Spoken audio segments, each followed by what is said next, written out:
안녕하세요. 저는 팔순을 내다보고 있는 평범한 사람입니다.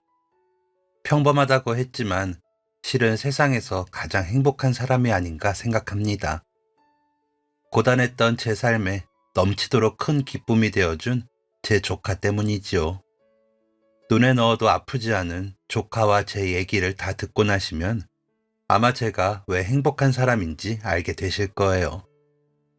저는 40대 늦은 나이에 결혼을 했습니다. 결혼을 하게 되기까지도 참 우여곡절이 많았어요. 매 순간 제 삶은 고난의 연속이었죠. 그 시절 우리네 사는 모습은 거의 비슷했겠지만 그래도 저는 중학교까지는 졸업을 했습니다. 아마 형편이 좋았다면 고등학교는 갔을 텐데 위로 오빠가 대학 공부를 해야 하고 아래로 어린 두 동생이 있다 보니 중간에 낀 제가 희생을 할 수밖에 없었죠. 부모님은 제게 늘 미안해 하셨지만 저는 장사를 하시는 부모님 대신에 집안 살림을 맡았습니다. 부모님은 5일 장마다 다니시면서 국수 장사를 하셨어요. 거제에서 사온 멸치 육수에 칼칼한 간장 양념장을 올려서 한 그릇 먹고 나면 해장도 되고 속도 든든해진다는 간장국수가 주메뉴였죠. 시장 사람들뿐만 아니라 일부러 부모님 국수를 먹으려고 5일장마다 따라오는 단골 손님이 있을 정도로 인기 만점이었습니다. 부모님은 정말 억척스럽게 사셨어요. 국수 장사로 우리 사남매를 기르셨으니까요. 특히 서울로 대학을 간 오빠 등록금과 생활비가 만만치 않았는데 국수 판 돈으로 해결을 다 하셨죠. 그뿐인가요? 생활도 하고 동생들도 키워야 했으니까 억척이라는 말도 부족할 정도로 열심히 사셨습니다. 정작 당신들은 아무리 아프셔도 병원비도 아깝다며 약으로 버티셨죠. 전 그런 부모님을 생각하면서 어린 나이에도 가계부를 써가며 생활비를 어떻게 절약할까 고민을 많이 했어요. 부모님의 피와 땀으로 번 돈인데 단 한 푼도 허투루 쓸 수 없었습니다. 가끔은 오빠가 과외라도 해서 생활비를 좀 보탰으면 했지만 부모님은 장남이 잘 돼야 집안이 잘 되는 거라며 오빠에게 괜한 부담을 주지 말라고 하셨죠. 전 오빠가 대학을 졸업하고 좋은 회사에 취직하기를 손꼽아 기다렸습니다. 그럼 우리 집 형편도 좀 나아질 거라는 기대를 했거든요. 하지만 오빠가 대학을 졸업하고 취직을 한 뒤에도 집에 보태준 적은 없었습니다. 오히려 회사에서 승진이 잘 되려면 석사 이상은 따야 한다며 야간 대학을 다니면서 부모님께 손을 내밀기 일쑤였죠. 전 화가 나서 오빠에게 따졌지만 네가 뭘 안다고 설치냐고 무시만 당했습니다. 많이 배운 오빠가 하는 말이면 부모님은 무조건 앞뒤 따지지도 않고 그런 줄 아셨어요. 지금은 고생이 좀 되겠지만 반드시 나중에 오빠가 집안을 크게 일으킬 거라고 늘 말씀하셨죠. 저와 동생은 정말 그런 날이 올지 의문스러웠습니다. 아니, 자기만 생각하는 이기적인 오빠가 슬슬 미워지기까지 했어요. 야간 대학을 졸업하더니 이번에는 갑자기 결혼을 한다고 난리였어요. 꽤 잘 사는 집안의 딸이었는데 여자 집안의 수준에 맞춰야 한다면서 부모님의 유일한 재산이었던 시골집과 작은 텃밭을 팔 것을 은근 강요하는 거예요. 저와 동생들은 더 이상 참지 못하고 오빠와 맞짱을 떴습니다. 그만큼 뒷바라지를 했으면 결혼 정도는 혼자 힘으로 하는 게 당연한데 평생 부모님 터전까지 결혼 자금으로 쓰면 부모님과 우리는 어디서 살라는 말이냐고 아주 작정을 하고 대들었죠. 오빠와 인연을 끊을 생각까지 하고 그랬어요. 그런 인간이 나중에 우리 집안을 일으킬 거라는 기대 자체가 망상이라는 생각도 했습니다. 회사 다니면서 집에 보태준 것도 없는데 월급은 어디다 다 쓴 건지 참 이해가 안 갔습니다. 하지만 그 일이 화근이 되었죠.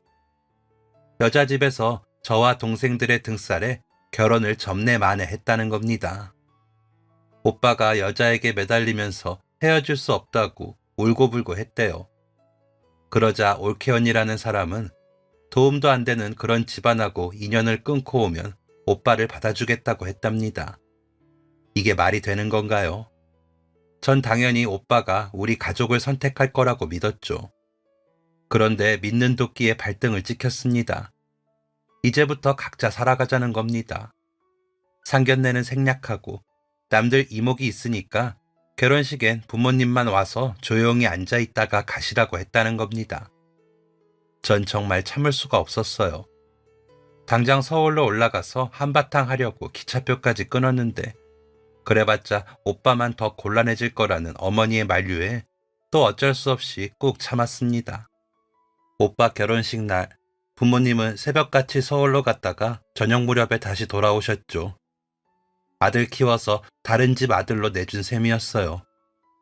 올케 언니는 신혼여행을 다녀와서도 시댁에 오지 않았고 부모님 생신이나 명절 때도 코빼기도 보이지 않았습니다. 전화 한 통도 없었고요. 아무리 좋은 대학을 나와서 좋은 회사에 취직하면 무슨 소용입니까? 인간이 제 도리도 못하고 사는데 말이죠. 저와 동생들도 오빠 없다고 생각하며 살기로 했죠. 오빠가 가족들을 외면하자 가장 충격을 받은 사람은 아버지였어요. 가장으로서 최선을 다해 살았고 오빠가 자신의 짐을 덜어줄 거라고 믿었지만 그건 아버지의 희망일 뿐이었죠. 그 충격 때문이었는지 아버지는 시름시름 마르시더니 어느 날 밭에 일하러 가셨다가 갑자기 심장마비로 돌아가셨습니다. 그때도 오빠만 겨우 왔습니다. 며느리는 어디 갔냐고 친척이랑 사람들이 물었지만 오빠는 묵묵부답이었죠. 장례를 마치고는 자신의 손님들이 낸 조의금까지 알뜰히 챙겨갔습니다.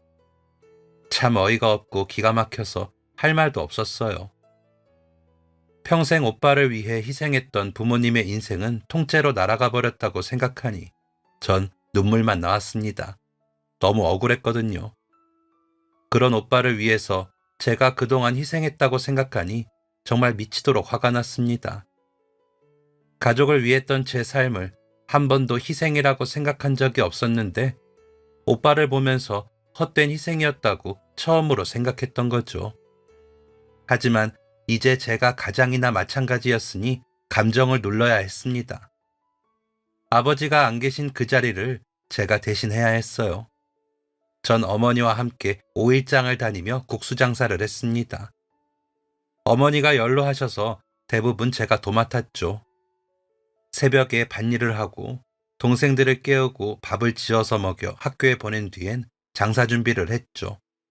미리 육수를 만들어서 식히고 국수를 챙기면서 5일장을 누비고 다녔습니다. 그땐 정말 무슨 정신으로 그 많은 일을 감당했는지 모를 정도로 일을 악물었던 것 같아요. 그렇게 동생들도 고등학교를 졸업시켰죠. 둘 다 상고를 나와서 여동생은 은행에서 일을 했고 남동생은 어느 회사 경리부에 취직을 했습니다. 그리고 둘 다 결혼까지 다 시켰습니다. 정말 앞만 보고 달렸어요. 제가 무너지면 어머니도 동생들도 다 무너진다고 생각하면서 일을 했죠. 5일장이 안 서는 날에는 텃밭에서 일하고 이웃의 농장이나 논에서 일을 해주고 돈을 받았고요. 나중에는 운전면허를 따고 작은 트럭을 사서 어머니를 옆에 태우고 5일장을 다녔습니다. 여동생은 같은 은행 출신 동료와 결혼을 했어요. 둘이 벌어서 저금도 하고 집도 사고 우리 중에 가장 실속 있게 살았죠. 막내 동생은 연애를 해서 결혼을 했죠. 동생들까지 모두 치우고 나니까 제 나이가 30대 후반이었습니다. 연애 한 번 못하고 그 나이가 되었죠. 참 허탈했어요. 그런데 어머니마저 갑자기 뇌경색으로 쓰러지시면서 전 허탈해 할 시간조차 없었습니다. 어머니를 병원에 입원시켰지만 병수발은 온전히 제 몫이었어요. 정말 고민하다가 오빠에게 전화를 해서 병원비만이라도 좀 도와달라고 했더니 올케가 전화를 받아서 돈 맡겨놨냐고 소리를 질렀어요. 도대체 우리가 올케 언니에게 뭘 그렇게 잘못했다고 저러는지 이해가 안 됐죠. 더럽고 치사해서 다시는 오빠에게 연락 안 하고 인연을 끊겠다고 했습니다. 어머니도 저도 얼마나 울었는지 몰라요. 어머니 수발을 들어야 하니 5일장 장사도 접어야 했죠. 겨우 동생들이 보내준 약간의 돈과 제가 낮에 병원 근처 주방에서 잠깐 일을 해주는 걸로 살았습니다. 나중에는 그걸로도 감당이 안 돼서 결국 시골집을 팔았어요. 짐은 이웃의 창고에 대충 맡겨놓고 전 어머니 병실에서 쪽잠을 잤습니다. 힘들어도 어머니만 완쾌되신다면 다시 일도 하고 집도 살 수 있다고 생각했죠. 어머니는 항상 저에게 미안하다고 하셨지만 몸 반쪽이 마비가 와서 말도 제대로 못 하셨어요. 동생들이 주말마다 와서 저와 교대를 했지만 전 쉴 수도 없었죠. 그 시간마저 아까워서 근처 농장에서 일당을 뛰었으니까요. 그런 제 간절함에도 불구하고 어머니는 2년 뒤 돌아가셨습니다. 그땐 참 눈물도 안 나왔어요. 저도 많이 지쳐 있었죠. 어머니 장례를 치르고 나니 심신이 너덜너덜하다고 느껴졌습니다. 손에 쥔 것도 없고 배운 것도 없이 40을 넘어버린 여자에 불과했어요. 당장 잘 곳도 없었죠. 여동생 집에 임시로 머물기로 했지만 제부 보기에도 미안해서 어떻게든 일자리를 구해서 나갈 생각이었어요. 그때 어머니가 입원해 계셨던 병원의 수간호사에게 연락이 왔습니다. 그동안 제가 어머니를 지극정성으로 모시는 모습에 늘 감동이라며 볼 때마다 격려를 아끼지 않던 분이었죠. 제가 병실에서 쪽잠을 자는 게 너무 안쓰럽다며 간호사 휴게실에서 편하게 자라고 배려해 주시기도 했고요. 핏줄인 오빠도 나 몰라라 하는데 생판 남인 수간호사가 오히려 절 이해하고 위로해 주었어요.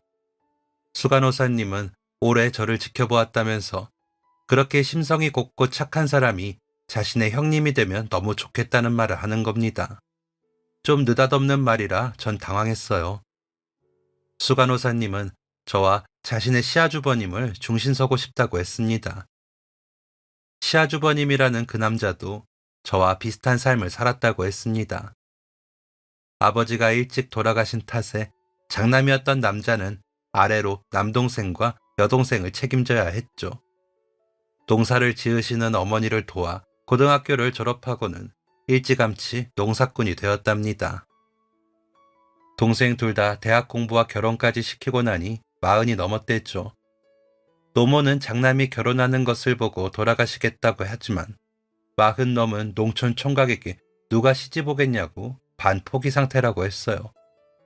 그래서 수 간호사님은 시아주버님을 장가 보내기 위해 주변에 괜찮은 사람들을 눈여겨보기 시작했는데 제가 딱 걸려들었다는 겁니다.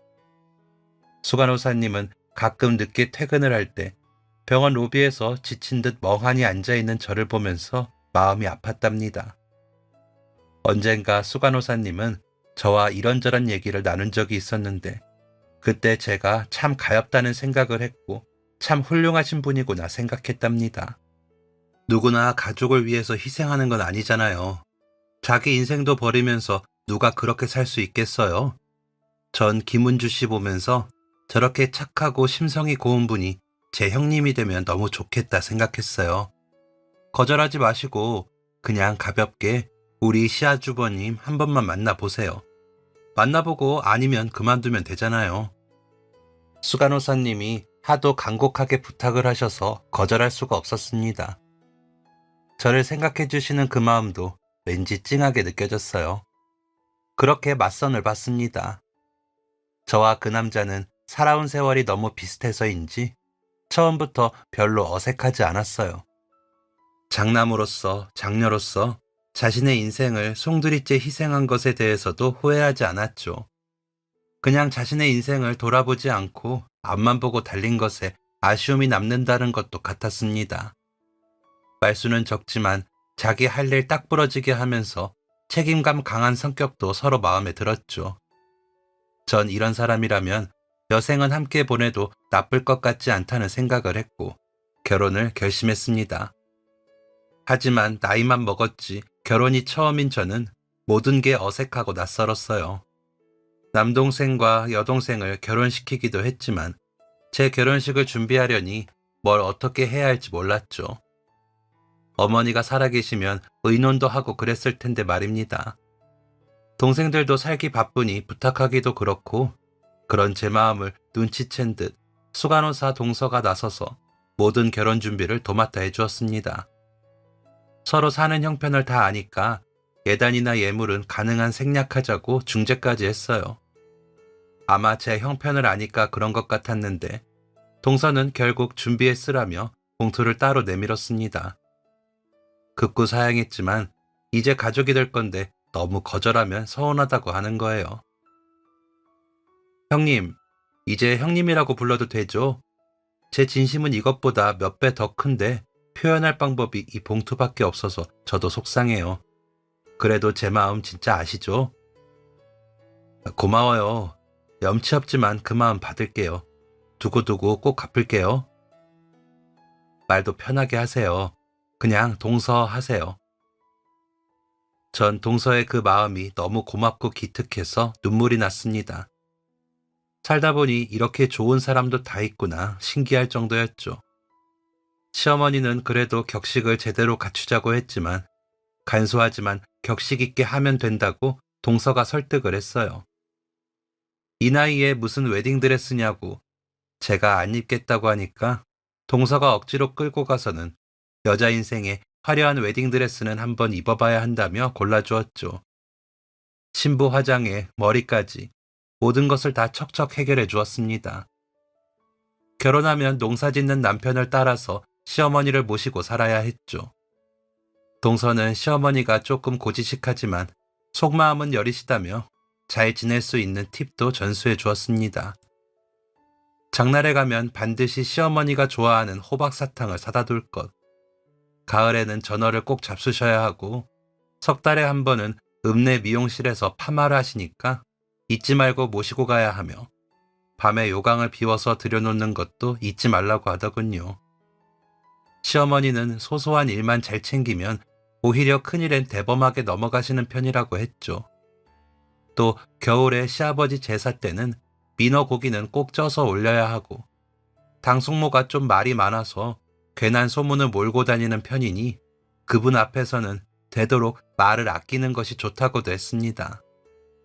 먼저 결혼해서 집안의 대소사를 챙겨왔던 동서는 자연스럽게 이제 형님이 된 저에게 하나씩 인수인계를 했습니다. 누군가는 시집살이보다 동서 시집살이가 더 심하다고 했는데 전 동서의 성품과 인성에 그저 감사하고 감동할 뿐이었습니다. 제주도 신혼여행도 동서가 패키지로 다 예약을 해주었죠. 딸 시집 보내는 엄마 마음이라며 동서는 농담을 하면서 잔뜩 긴장한 저를 풀어주곤 했습니다. 정말 그렇게 좋은 호텔에서 잠을 자는 것도 음식을 먹어보는 것도 처음이었죠. 신행에서 돌아와 보니 동서가 시골집 신혼방도 새로 꾸며두었더군요. 형님이 사시는데 불편함이 없었으면 좋겠다고 하면서 주방은 살면서 편하게 고쳐 쓰시라고 했죠. 병원 일도 바쁠 텐데 이렇게 다 신경 써주는 동서에게 어떻게 다 갚아야 할지 정말 몸둘 바를 모르겠더군요. 전 줄 건 없고 취미삼아 매듭공예를 배운 적이 있었는데 건강과 행복을 가져다주는 매듭 팔찌를 직접 만들어서 선물로 주었습니다. 동서가 해준 것에 비하면 너무 볼품없었지만 제 진심이니까 받아달라고 했죠. 동서는 최고로 좋은 선물이라며 항상 차고 다니겠다며 활짝 웃었습니다. 우린 좋은 동서지간, 아니 친자매 이상으로 잘 지내보자고 거하게 서로를 안아주었어요. 그렇게 늦은 나이에 시집살이를 하게 된 저는 시어머니 수발을 하면서 남편과 함께 농사를 짓고 집안의 대소사를 챙기며 살았습니다. 남편은 벼농사를 주로 했지만 저는 텃밭을 일구어서 야채를 심어 키웠어요. 농번기가 되면 동서와 서방님이 주말마다 내려와서 일손을 보태었죠. 명절이나 제사 때 동서가 당직을 쓰는 경우가 아니면 항상 전날에 미리 내려와서 저와 손을 맞춰 음식을 차렸고요. 때론 모든 것을 알아서 척척하는 동서가 꼭 형님 같기도 했습니다. 동서는 절 친언니처럼 스스럼 없이 잘 따랐죠. 전 그런 동서를 위해서 농사지은 쌀이며 갖은 야채를 늘 보냈습니다. 동서는 감사하다며 용돈이나 생활비를 붙여왔죠. 제발 이런 건 보내지 말라고 하는데도 자기 성의를 무시하지 말라는데 전 매번 그 따뜻한 마음에 울컥했죠. 친자매끼리도 이보다 더 잘 지낼 수가 없을 정도로 우린 잘 지냈습니다. 동서에겐 10살 아들이 있었는데 완전 개구쟁이 녀석이었죠. 방학마다 큰엄마 집이라고 놀러 왔는데 자식이 없다 보니 전 조카가 꼭 아들 같아서 살뜰히 보살폈습니다. 동서에 대한 고마움을 그렇게나마 조금은 갚고 싶은 것도 있었죠. 조카와 함께 산으로 들러 다니면서 꽃 이름도 가르쳐주고 버섯도 따고 선선한 바람과 숲 사이로 천천히 걸으면서 자연을 듬뿍 선물해주곤 했어요. 개구쟁이 녀석이 의외로 감성적인 면도 있어서 눈을 감고 숲을 걸어가면 머리가 정화된다며 좋아했죠. 전 조카가 좋아하는 음식을 같이 만들면서 체험놀이도 했습니다. 도시 아이들은 무서워하는 개구리도 잡고 도시에서는 볼 수 없는 신기한 나비와 곤충들도 채집하면서 방학 숙제도 같이 했죠. 여름에는 조카를 위해 뒷마당에 수영장까지 만들었어요. 남편은 조금만 가면 계곡이 있는데 굳이 땅을 파서 수영장을 만드냐고 유난을 떤다고 했지만 전 조카가 원하면 다 해주고 싶었습니다.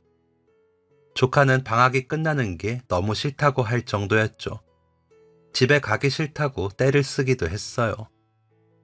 지성이가 저러는 걸 보면 형님이 우리 지성이를 얼마나 사랑해 주시는지 알 것 같아요. 형님 정말 감사해요. 덕분에 방학 한 달 제가 푹 쉬었어요. 내가 더 고마워.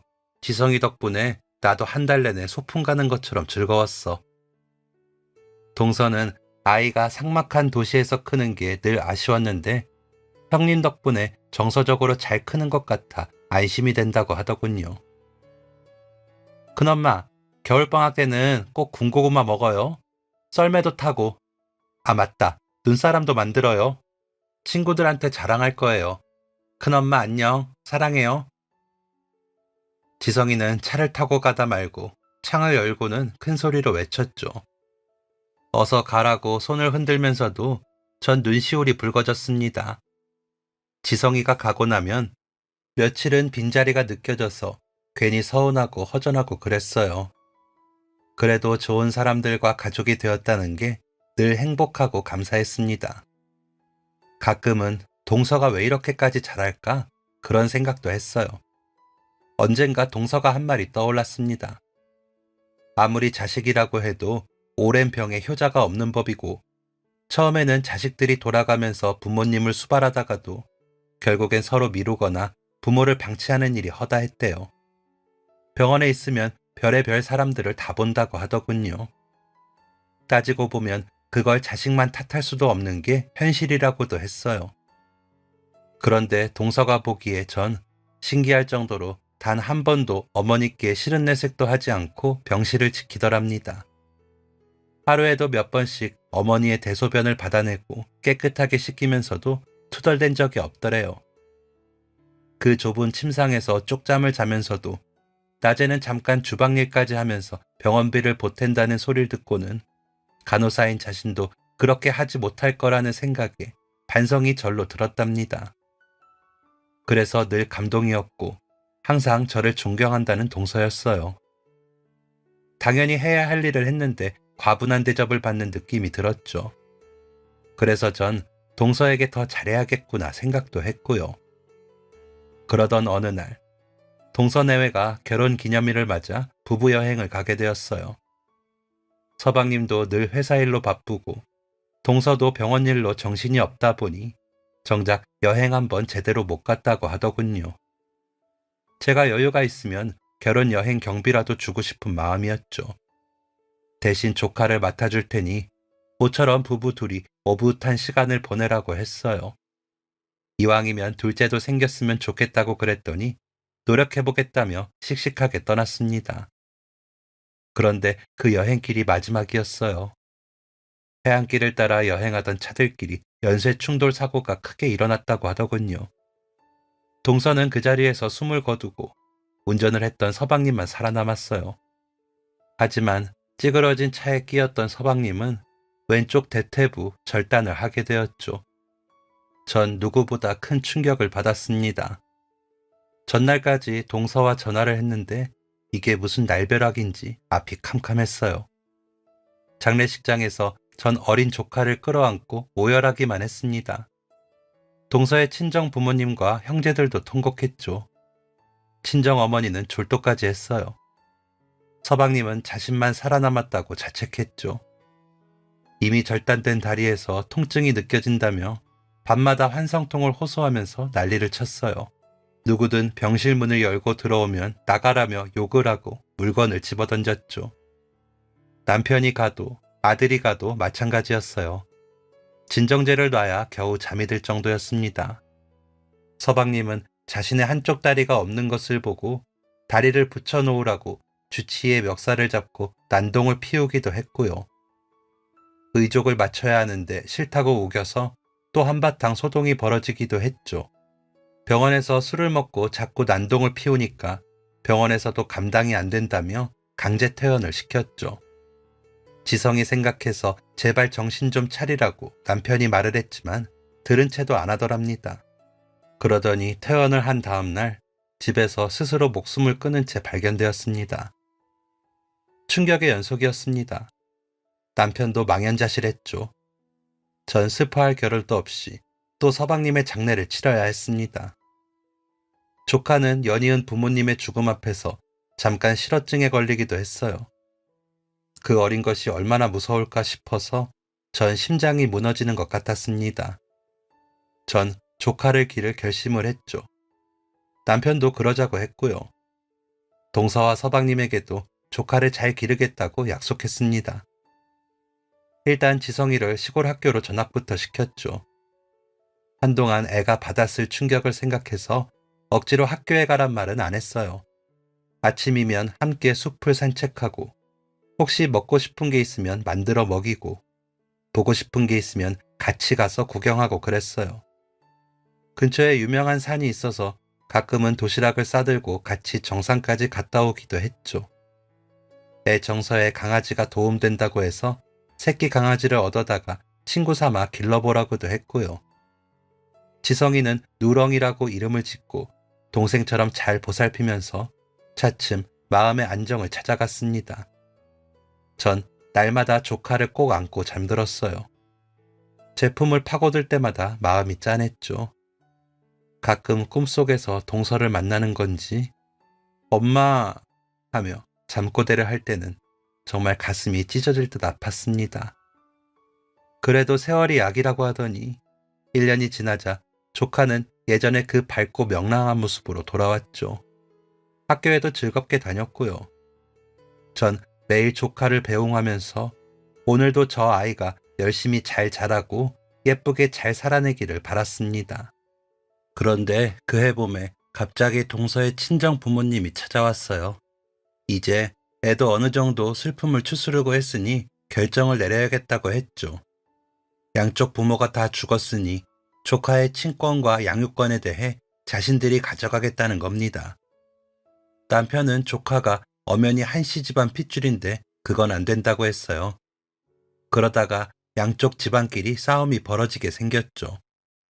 알고 보니 친권과 양육권을 가져야 보험회사로부터 나올 동서의 사망보험금과 두 사람의 퇴직금과 연금 수령자가 될 수 있다고 하더군요. 전 그 돈은 친정 부모님이 다 가져가시라고 했어요. 하지만 지성이는 우리가 기르겠다고 했죠. 친정 부모님들도 양보하지 않을 작정이었어요. 지성이가 공부도 더 하고 대학도 가야 하는데 이런 시골에서 무슨 교육이 되겠냐는 거였습니다. 한편으론 그 말도 맞았죠.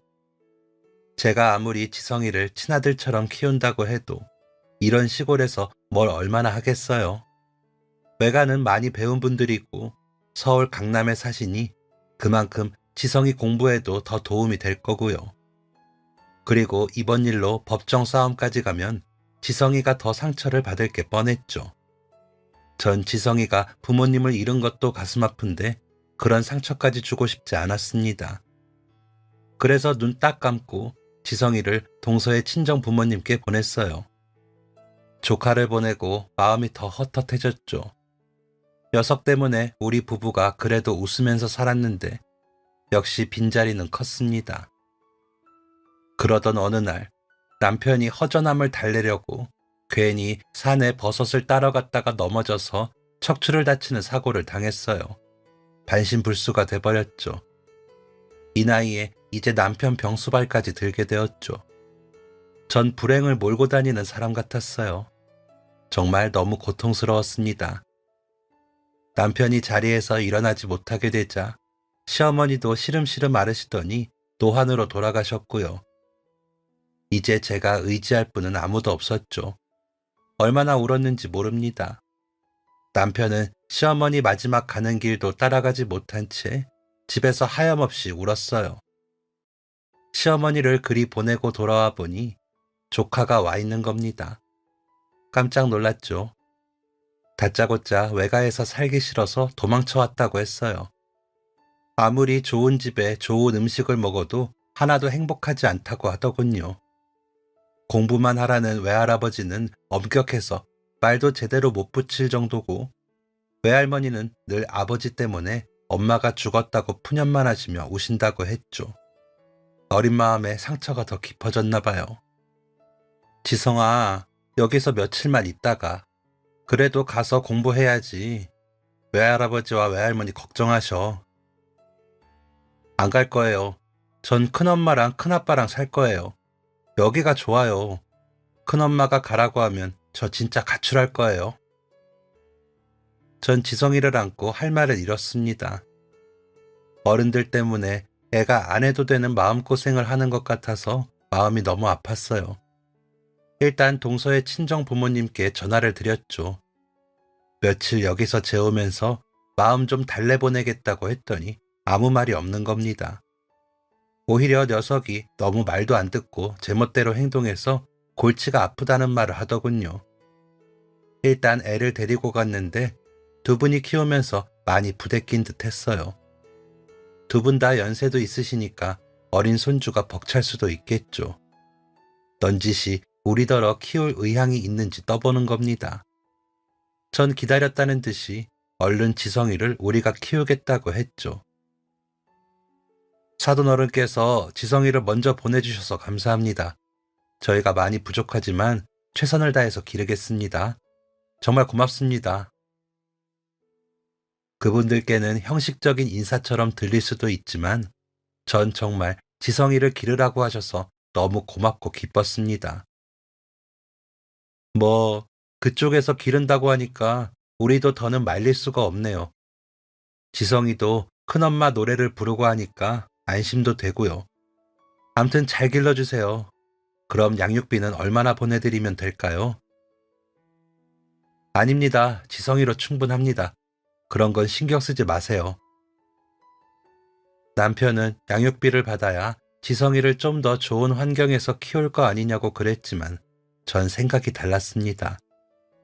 지성이의 외가는 여기보다 훨씬 좋은 환경이었지만 지성이가 도망쳐 왔잖아요.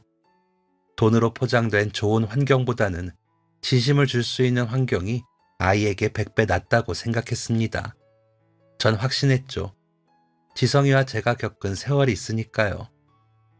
지성이가 오고 전 다시 활기를 찾았습니다. 남편도 하루 종일 방에 누워있지만 덜 적적했죠. 전 농사를 짓고 텃밭을 일구면서 우리 지성이를 어떻게 잘 기를까 생각만 했습니다. 마음이 편해서 그런지 그해 농사도 너무 잘 되었어요. 문제는 읍내 장날에 가지고 가서 팔아야 하는데 야채며 과일 등이 너무 무거워서 짊어지고 갈 수 없었죠. 예전엔 남편이 트럭을 몰고 가서 장터에 내려주곤 했는데 지금은 남편 병원비와 약값으로 트럭을 팔고 없어서 여의치 않았어요. 동네 이장님 차로 몇 번 장에 가긴 했는데 매번 부탁하는 것도 죄송하더군요. 그러다 생각해낸 것이 국도변이었죠.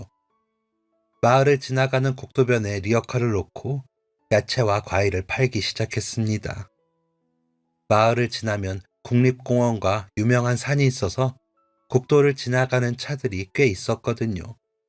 예상대로 사람들이 차를 세우고 뭘 파나 구경을 했죠. 싱싱한 야채와 과일을 시세보다 싸게 파니까 당연히 동이 났고요. 장사는 점점 더 잘 되었습니다. 전 신이 났죠. 이렇게 돈 벌어서 우리 지성이 먹이고 입히고 공부시킬 생각하니까 당연 신이 났습니다. 지성이는 나이가 들면서 차츰 자신의 현실을 깨달았는지 철도 금방 들었어요. 부모님의 부재를 잘 견디면서 큰엄마가 고생한다는 것을 알고는 말썽 한 번 안 부리고 잘 자라주었죠. 학교 갔다 오면 큰아빠의 기저귀를 갈아주고 욕창이 생기지 않게 몸을 돌려주고 간단한 설거지를 한 뒤 숙제도 혼자 잘 끝냈어요. 저녁 무렵에 제가 장사하는 국도변에 와서 같이 리어카를 끌고 집으로 돌아오곤 했습니다. 돌아오는 길에 지성이는 그날 학교에서 있었던 일을 주절주절 얘기하고 제가 좋아하는 드라마 얘기도 했죠. 그래서 큰엄마, 그 남자가 약혼자를 배신하고 다른 여자한테 간 거야. 어머, 뭐 그런 인간이 다 있니? 그래서 약혼녀가 두 사람을 발견한 순간 짠 하고 다음 회에 계속 끝났어. 꼭 그러더라. 왜 맨날 다음 회야? 궁금하게. 우린 꼭 친구 같기도 했죠. 나이 차이가 많이 나는 친구 말입니다. 지성이는 노래도 곧잘 불렀습니다. 제가 좋아하는 트로트를 어디서 배웠는지 구성지게 부르며 어깨춤을 추며 그 국도변을 함께 걸어 집으로 돌아갔습니다. 아마 우리 뒤에서 예쁘게 지고 있던 그 노을도 흐뭇하게 지성이의 노랫가락을 들었겠죠. 그럴 때마다 전 동서 생각이 더 났습니다. 많이 그립기도 했고요. 동서가 살았다면 이 녀석과 함께 얼마나 행복하게 살았을까 싶었어요.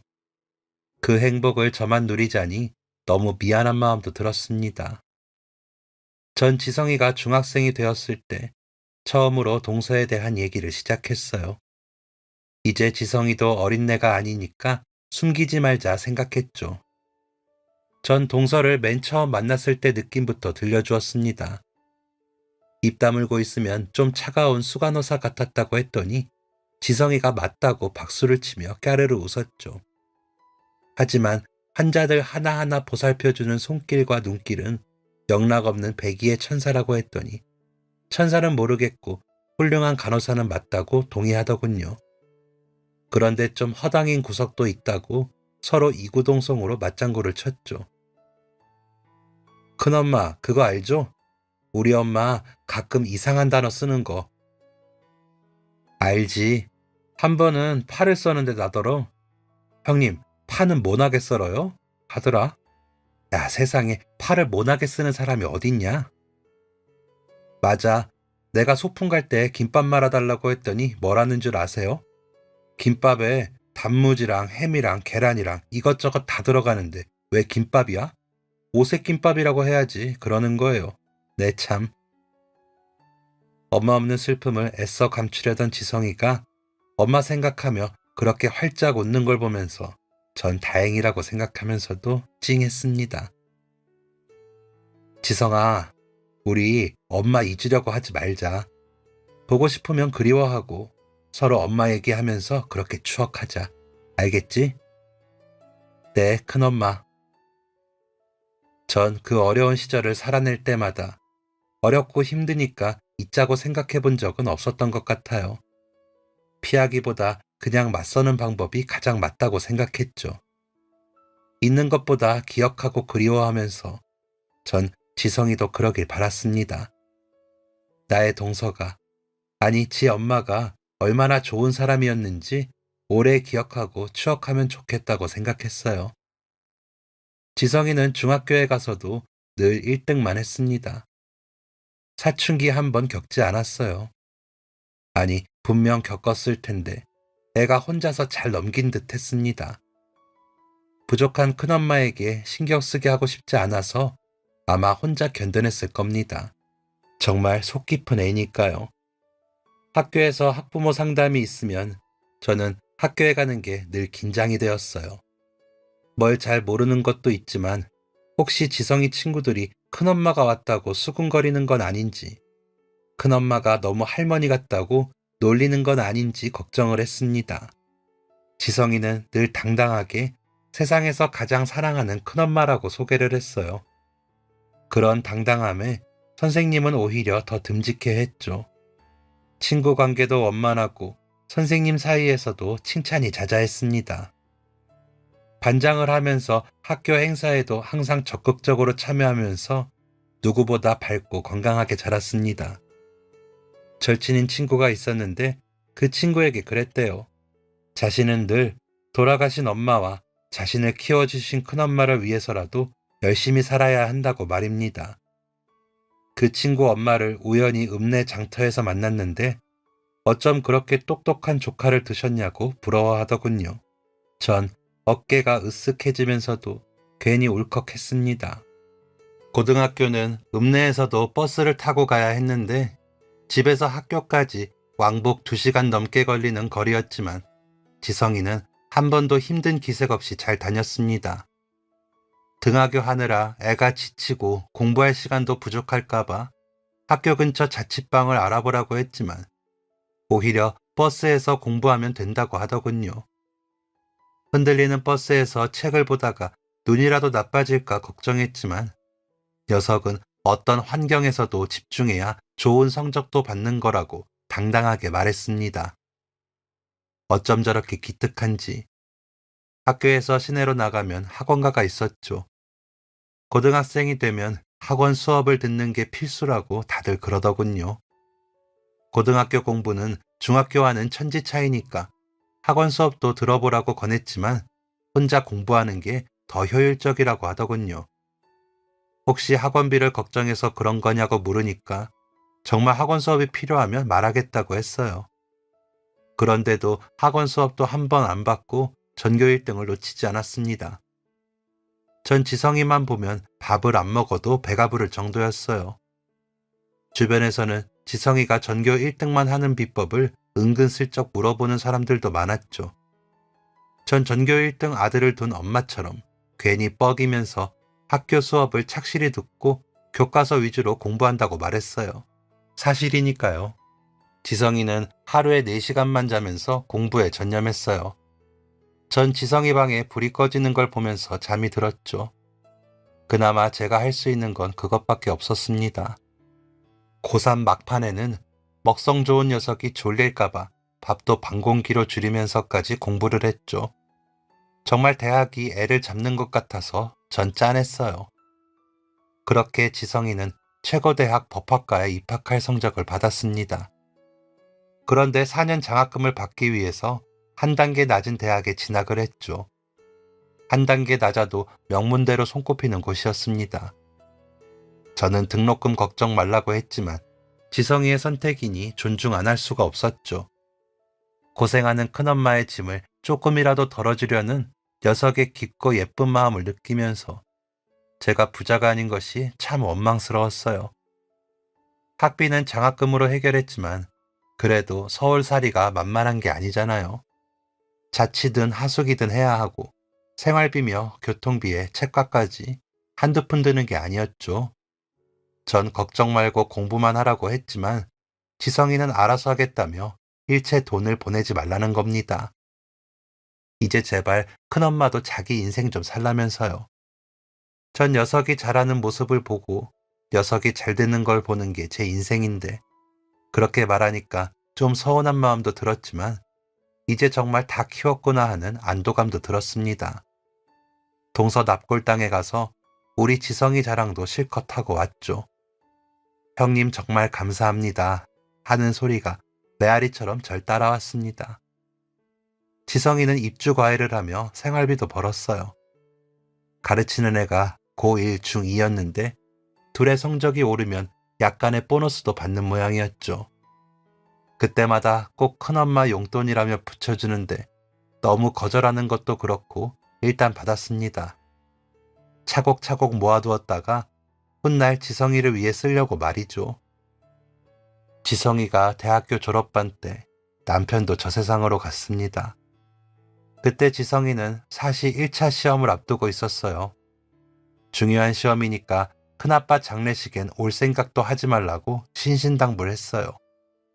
시험 준비 잘해서 꼭 합격하는 게 큰아빠가 바라는 거라고 했지만 그깟 시험이 대수냐며 곧장 내려와서는 상주 역할을 했습니다. 3일 내내 잠도 제대로 못 자고 빈소를 지켰으니 피곤해서 어떻게 시험을 치를까 정말 노심초사했어요. 장례가 끝나고 바로 다음 날 시험이었거든요. 합격할 때니 걱정 말라며 오히려 저를 다독여 주었죠. 전 온 마음과 진심을 다해 지성이의 합격을 빌고 또 빌었습니다. 그렇게 지성이는 그 해에 1차 시험과 2차 시험을 동시에 좋은 성적으로 붙었어요. 최종 면접까지 무사히 다 치르고 최종 2등으로 합격했죠.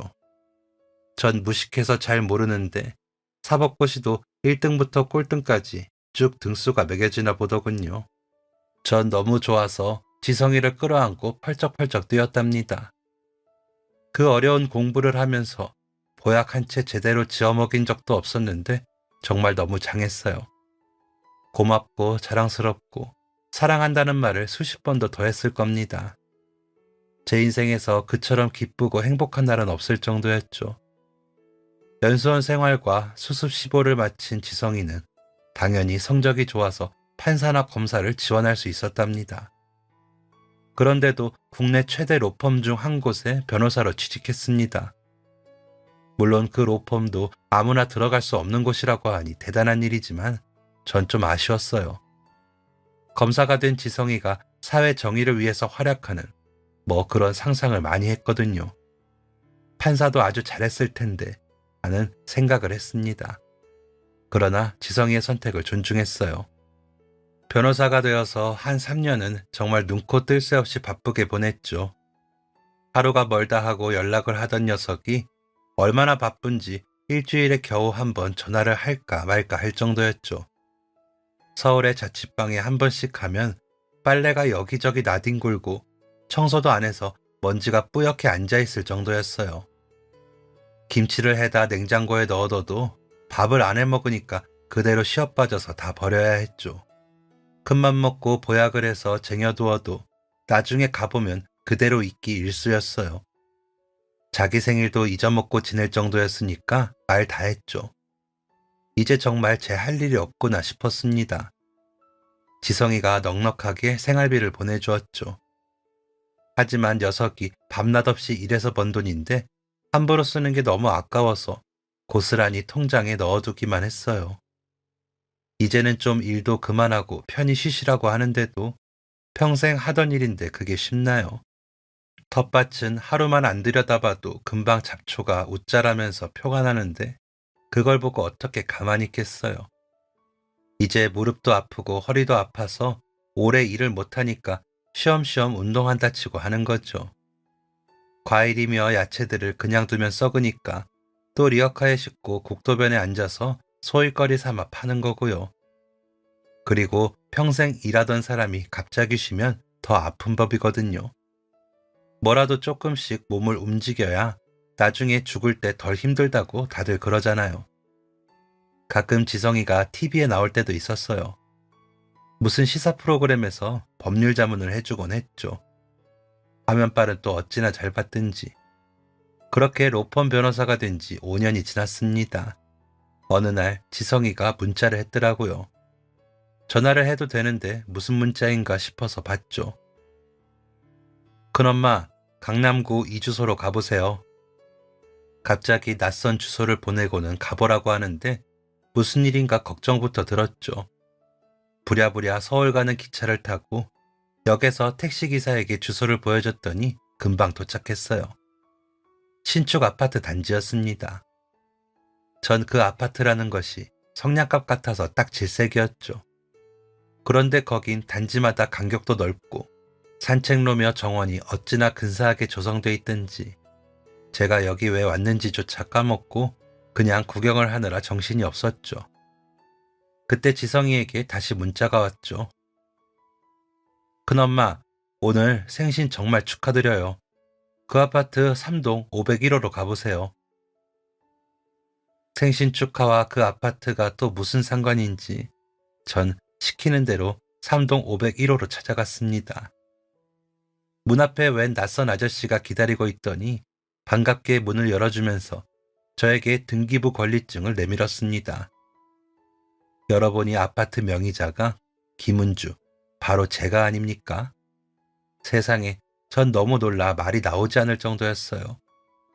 낯선 아저씨는 부동산 중개인이었는데 조카분이 아파트를 매매하셨다고 하더군요. 나중에 알고 보니 그 아파트는 경쟁률도 어마어마했대요. 그러니까 우리 지성이가 이 근사한 아파트를 제 생일 선물로 주기 위해서 5년간 열심히 일했다고 생각하니까 눈물이 앞을 가렸습니다. 정말 좋으시겠다는 부동산 중개인의 말을 들으며 전 아파트 내부를 둘러봤습니다. 확 트인 거실 앞으로 멀리 한강이 보이는데 정말 가슴이 두근거릴 정도로 좋았습니다. 부잣집에서나 있을 법한 크고 넓은 주방은 얼마나 또 환상인지. 큰 방 2개에 작은 방 1개, 화장실이 2개나 됐어요. 정말 꿈만 같았죠. 지성아, 고맙긴 한데 이거 나한테 너무 과분해. 그냥 큰엄마 눈요기 한 걸로 충분해. 큰엄마, 눈요기라뇨. 저 섭섭해요. 저 그 아파트 처음 지을 때부터 큰엄마 사드려야지 생각한 건데요. 저 생각보다 돈 많이 벌어요. 하지만 너 힘들게 돈 번 건데 큰엄마는 충분히 받으실 자격이 있어요.